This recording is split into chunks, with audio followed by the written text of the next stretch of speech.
For Russia, the war in Ukraine is no longer just being fought on the front lines, it is now a war of numbers.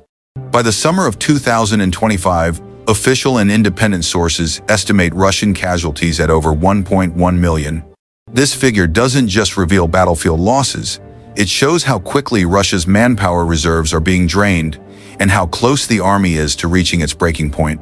Each month, the Kremlin deploys around 30 to 35,000 fresh troops, yet the average daily loss is 1,200 soldiers, adding up to nearly the same number every month. In other words, every new soldier sent to the front is eliminated at the same pace. The equation is stuck at zero. To keep this system alive, the Kremlin has created extreme incentives. Signing bonuses in Moscow now range from 1 to 2 million rubles, with monthly salaries several times higher than civilian jobs. In some cases, criminals and suspects awaiting trial are offered contracts to avoid punishment, sending a constant flow of convicts to the battlefield. But the real issue is not just money, it is a collapse of morale. Soldiers are exhausted, rotations have broken down, and casualty rates are disproportionately higher in ethnic minority regions such as Dagestan, Buryatia, and Yakutia. Funerals there are turning into silent protests.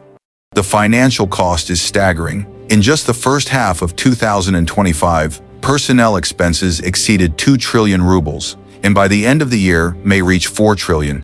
That means 1 out of every 10 rubles in the federal budget is spent directly on soldiers. Education, healthcare, and agriculture are being starved to feed the war.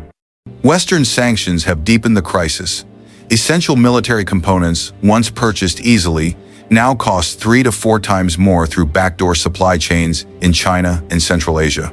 Russia's production of tanks and air defense systems has slowed dramatically, while Ukraine's precision weapons and drone swarms continue to destroy what little remains.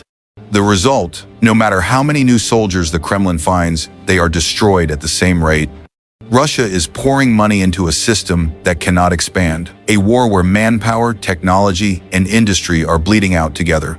This war is not only eroding Russia's military strength, it is eroding its society, economy, and political stability.